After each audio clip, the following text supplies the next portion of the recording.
7h, 9h, Europe 1 Et matin. voici le zapping politique. Bonjour Laurent Tessier. Bonjour à tous. Ambiance à Matignon entre le nouveau locataire des lieux, Michel Barnier, et la Macronie.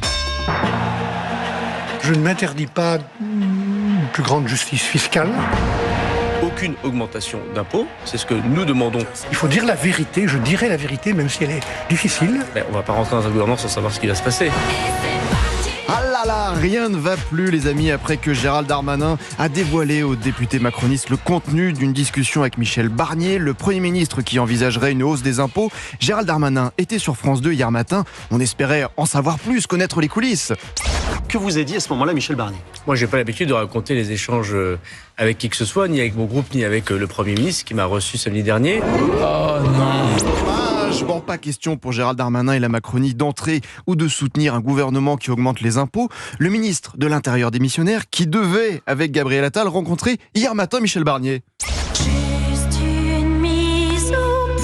Merci beaucoup Gérald Darmanin. On va suivre évidemment votre rendez-vous tout à l'heure à 10h30. Et pas tout à fait confirmé pour moi. Mais Ah d'accord. On verra si ça se confirme. Pas tout à fait confirmé ce rendez-vous. Gérald Darmanin a bien senti qu'il allait se passer quelque chose 2 heures plus tard. Hop, le Premier ministre Michel Barnier n'a peut-être pas apprécié l'interview de Gérald Darmanin. La réunion prévue entre Michel Barnier et les groupes Ensemble pour la République dirigés par Gabriel Attal reportée.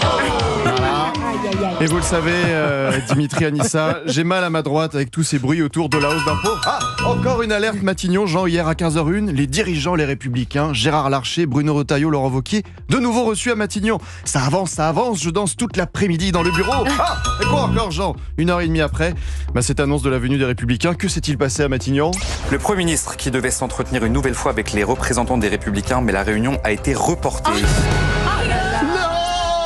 L'enfer de Matignon. On entend des rumeurs de démission. Oh là là, l'ancien Premier ministre Jean-Pierre Raffarin n'y croit pas une seule seconde à cette démission de Michel Barnier hier soir sur CNews et Europe 1. Je ne vois pas un Michel Barnier quitter Matignon. C'est un gaulliste. Plus les situations sont difficiles, plus il se redresse et plus il a envie de faire face. I'll be back.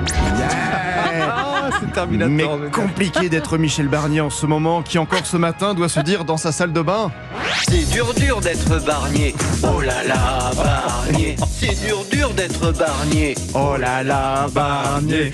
Ah, Michel Barnier, parlons-nous franchement, rendez-vous, pas rendez-vous, je vous donne un conseil de Stallone, ne lâchez rien. L'important, c'est de se faire cogner et d'aller quand même de l'avant. C'est de pouvoir encaisser sans jamais flancher. C'est comme ça qu'on gagne. Voilà ce qu'on veut entendre, un guerrier. En attendant que tout bouge, je me suis organisé, chers amis, une petite session sympa. L'audition de Pierre Moscovici, le président de la Cour des comptes, par les experts de la Commission des finances. Ah, et vous pouvez compter sur Pierre Moscovici pour vous remonter le moral. Vraiment, j'étais en grande forme après l'avoir écouté.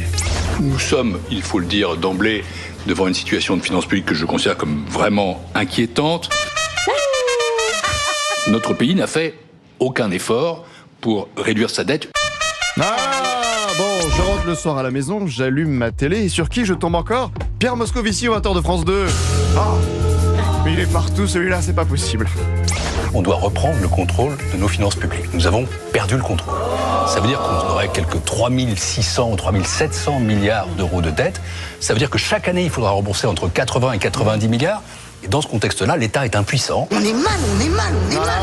Allez, pour vous, Michel Barnier, et pour nous surtout, la musique du réconfort ce matin. Ça ira mieux demain. Ou pas. Ah, vous mieux en rire. Il nous a cassé le moral dans la joie, la bonne humeur. Avec Il est plaisir. fort. Merci Laurent Tessier. Allez, reste avec nous sur Europe 1 dans un instant. L'heure des